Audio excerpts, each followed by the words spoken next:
Good morning everyone, welcome back to आपकी class coaching centre. तो इस क्लास में हम 1857 की जो क्रांति है वो हम सेकंड क्लास में देखेंगे। और इस 1857 की क्रांति में अफवाहें ने क्या भूमिका निभाई, उस टाइम के अफवाहें बहुत सारे फैल गए थे, उन्होंने क्या भूमिका निभाई। साथ साथ हम देखेंगे कि अफवाह में भी लोगों का विश्वास करने के कारण अफवाह तो फैली लेकिन उसमें विश्वास क्यों किए गए, और 1857 की क्रांति के परिणाम क्या क्या निकले।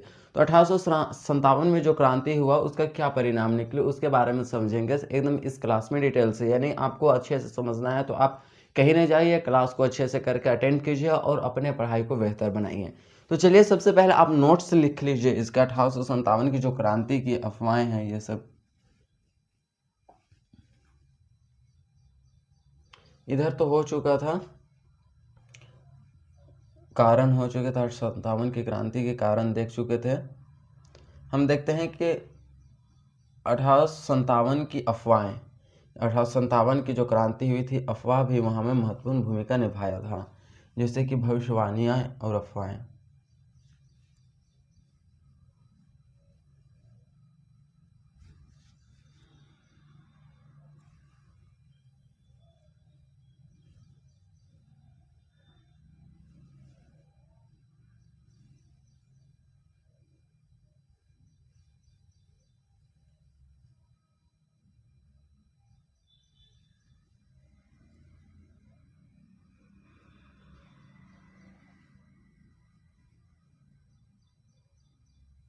ये थे लोगों द्वारा अफवाहों पर विश्वास करने के कारण।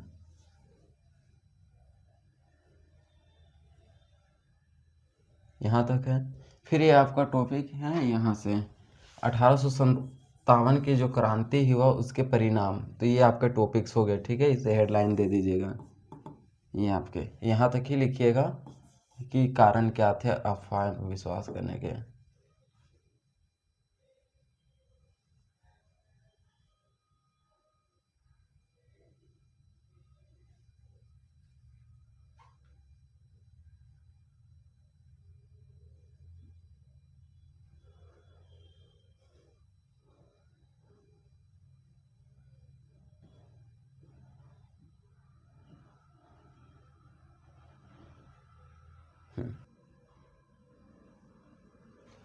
तो चलिए हम सबसे पहले हम देखते हैं कि 1857 की क्रांति में अफवाह ने क्या भूमिका निभाई। तो भविष्यवाणी है तो इसे हम क्या कर सकते हैं, अफवाह कर सकते हैं। तो यह क्या भूमिका निभाती है, अफवाह। तो चलिए हम देखते हैं कि आप देख चुके हैं वहाँ पे टॉपिक आप लिख लिए हैं पूरे कंप्लीट नोट। तो आप अफवाह की जगह आप पहुँच जाइए, ठीक है, पहुँच भी गए। तो हम चलिए जानते हैं कि अफवाहें क्या हुआ था। देखिए 1857 की जो क्रांति हुई थी उसमें अफवाह ने सबसे महत्वपूर्ण भूमिका निभाई। कैसे भाई? क्योंकि जो हिंदू और मुस्लिम थे, वो कह रहे थे कि अंग्रेजी सरकार जो है वो हमारा जाति या तो धर्म नष्ट कर रहे हैं। क्यों कर रहे हैं हिंदू और मुस्लिम, ऐसा क्यों कह रहे थे? क्योंकि उस समय जो है आटा लोग, चाहे वो तो हिंदू धर्म के हो या तो फिर वो मुस्लिम धर्म के हो, दोनों ही धर्म के खाते हैं। तो आटा में अंग्रेजों ने गाय और एक तरफ से सुअर, गाय और सुअर के, ये दोनों के जो जंतु हैं, इन दोनों के हड्डियों को चूर करके आटा में मिलाया गया है, ऐसा मानना था हिंदू धर्म के लोगों और मुस्लिम धर्म के लोगों और अन्य लोगों पर ही इसमें आटा पर मिलाया गया। किनके द्वारा मिलाया गया है भाई? अंग्रेज के द्वारा मिलाया गया है। क्यों ऐसा किया है?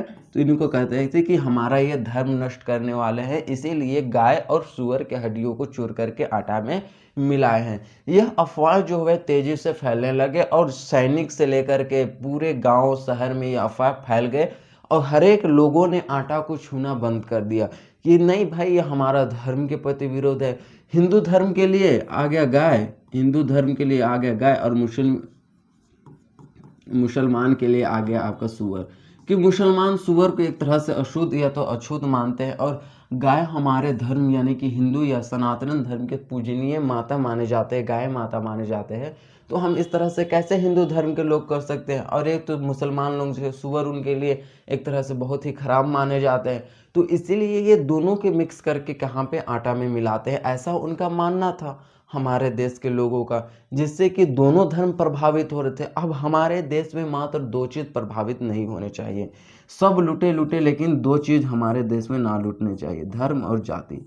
अगर कोई भी व्यक्ति हमारे देश के अंदर आकर के धर्म और जाति से खिलवाड़ करने की कोशिश किया तो उसका परिणाम बहुत ही बुरा होता है। आप कभी भी इतिहास पलट के देख सकते हैं, या तो आप अपने घर और गाँव में भी इसके बारे में अच्छे से देख सकते हैं। आपको हमारे पढ़ाने पर नहीं बल्कि आपको सुने और देखा दिखाई पर भरोसा करना चाहिए, जो कि आपके गांव में होते होंगे। ठीक है, तो बस यही था कि धर्म और जाति नष्ट करने का साजिश अंग्रेजों ने नाप रहे थे। अब हिंदू और मुसलमान धर्मों ने विद्रोह करना चालू कर दिया। उन्होंने कहा कि ये ऐसा तो हमारे लिए बहुत ही गलत है।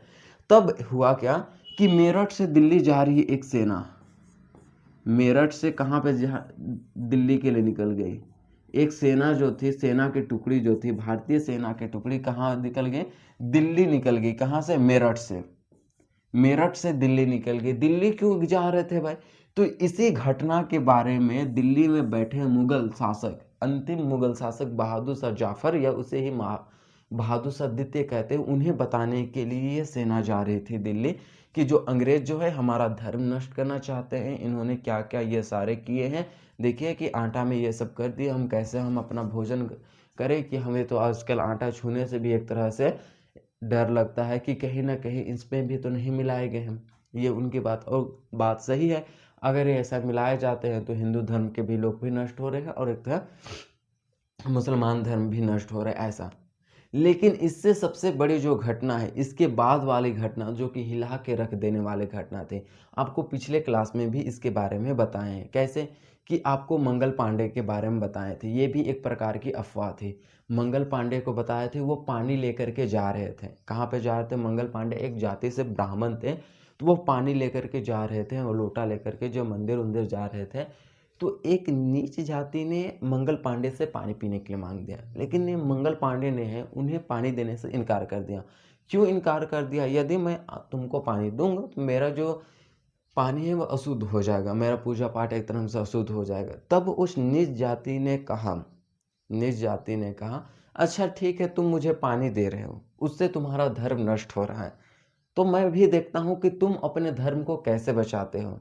क्योंकि अब इनफील्ड राइफल में बन रहा है, उसके कारतूसों में सुअर और गाय के चर्बी को मिक्स करके मिलाया गया है। अब तुम्हें दांतों से उसे खींचना होगा, तब तुम अपने धर्म को कैसे बचा सकते हो। यह कथन नीच जाति ने मंगल पांडे को कहा। मंगल पांडे जाति से थे ब्राह्मण। ब्राह्मण जाति के लिए गाय सबसे पूजनीय माने जाते हैं। और मंगल पांडे ने कहा कि ऐसा मेरे साथ बहुत ही बड़ा अन्याय हो गया, मैं जीते जीत ही मर गया, कि मैं ऐसा गलत काम किया, मैं जी के भी मरा हुआ हूँ, मेरा कोई फायदा नहीं है जीने का। इसलिए मंगल पांडे क्या किए कि वह अंग्रेजी सैनिक छावनी में गए और दो सेना को मार दिए, दो अधिकारी जो थे अंग्रेज उन्हें उड़ा दिए। अब यहीं से शुरुआत हो जाती है 1857 की क्रांति, जो कि अफवाह जो बहुत ही भयानक भूमिका निभाई।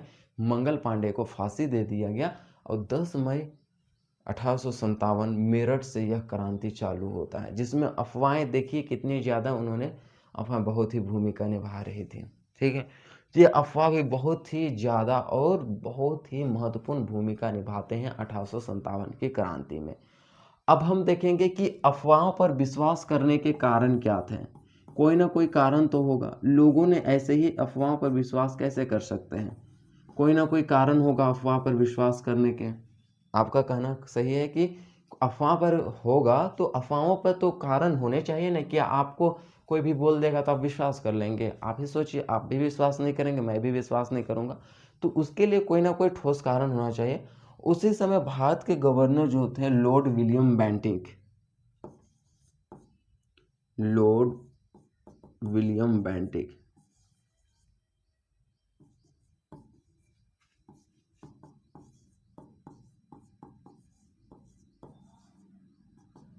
ये लॉर्ड विलियम बेंटिक मात्र ऐसे अंग्रेज अधिकारी थे जिन्होंने भारत के लिए बहुत सारे काम किए और भारतीयों के बहुत ही सहयोग किए। ये अच्छे व्यक्ति थे, लेकिन उस समय ये गलत समय में गलत कदम उठा दिए। 1857 में ही लॉर्ड विलियम बेंटिक ने क्या कि वो भारतीय समाज में सुधार लाना चाहते थे। भारतीय समाज में सुधार लाना चाहते थे। उन्होंने शिक्षा के माध्यम को हिंदी से इंग्लिश कर दिया। शिक्षा के माध्यम को हिंदी से क्या कर दिए? इंग्लिश कर दिए। शिक्षा के माध्यम को हिंदी से इंग्लिश कर दिया। कौन? लॉर्ड विलियम बेंटिक ने।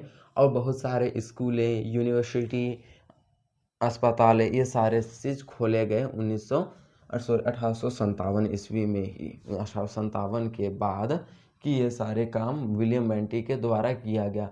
विलियम बेंटिक ने राजा राम मोहन राय के साथ मिलकर के सती प्रथा के अंत किए। इन्होंने विधवा पुनर्विवाह को वैध किया कि मतलब माना जाता था पहले कि किसी के पति मर जाते हैं तो उन्हें पुनः शादी करने की अनुमति नहीं दिया जाता है। तो इन्होंने विधवा विवाह को भी क्या कर दिया? जो कानून थे उन्हें संसद में पारित कर दिया। और साथ ही साथ इनके जितने भी सती प्रथा के जो कुप्रथा कहते हैं उन्हें समाप्त करने का काम विलियम बेंटिक के द्वारा किया गया, जो कि एक भारतीय समाज में क्या लाना चाहते थे? सुधार लाना चाहते थे। लेकिन भारतीयों का मानना था कि ये अंग्रेज जो है उन्हीं के कहे पर कर रहे हैं और ये इस अफवाहों को दबाने का कोशिश कर रहे हैं, इसलिए इतने अच्छे अच्छे कार्य कर रहे हैं। यह एक गलत समय में कदम उठा दिए और यही कारण था कि 1857 की क्रांति में जो ये सारे गाय के चूरूर और धर्म और जाति वाले बात थे, कारतूस वाले इनफिल्ड राइफल में, तो उसके जगहों पर क्या कर लिए ये लोग? भारतीय लोग अफवाहों पर विश्वास करने लग गए। तो यही थे कि जो कि अफवाहें और उन पर विश्वास करने के कारण, उन पर अफवाहें कैसे फैली और उन पर विश्वास क्यों किया गया, कोई ना कोई ठोस कारण होगा। इन्हीं कारणों के कारण विश्वास किए गए और 1857 की क्रांति बहुत ही तेज और रफ्तार से चलने लगी। अब हम देखते हैं कि 1857 की क्रांति के परिणाम क्या होते हैं। कोई ना कोई तो रिजल्ट निकलता है 1857 की क्रांति के परिणाम। यदि आप वहाँ पे पढ़ रहे हैं तो आप इसे लिख सकते हैं 1857 की क्रांति के परिणाम। तो सबसे बड़ा बदलाव जो होता है, अगला पेज देखते हैं, परिणाम देखते हैं। ठीक है, इसका परिणाम। तो 1857 की क्रांति में सबसे बड़ा जो बदलाव होता है,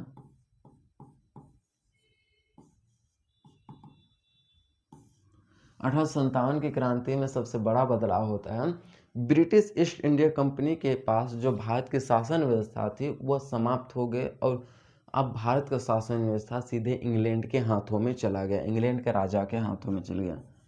ब्रिटिश ईस्ट इंडिया, BEC यानी कि ब्रिटिश ईस्ट इंडिया कंपनी से किसमें? इंग्लैंड के राजा, इंग्लैंड के राजा या तो महारानी के हाथों में चला गया। क्या था? प्रशासनिक व्यवस्था, प्रशासन कर सकते हैं, प्रशासन किसके हाथों में चला गया?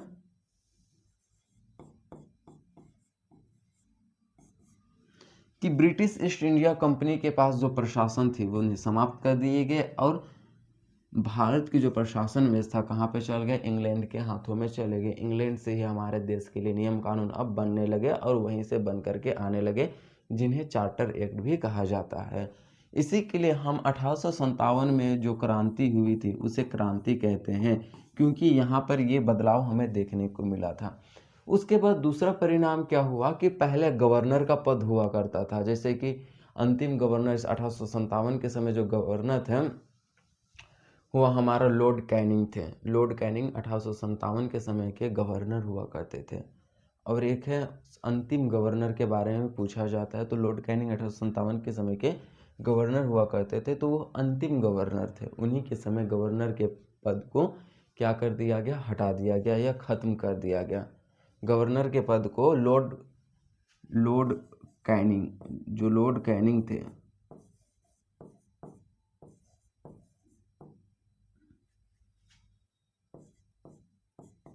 लॉर्ड कैनिंग जो थे वो भारत के अंतिम गवर्नर माने जाते हैं। और यहीं पे क्या है कि गवर्नर के पद को हटा करके वायसराय के पद लाए गए।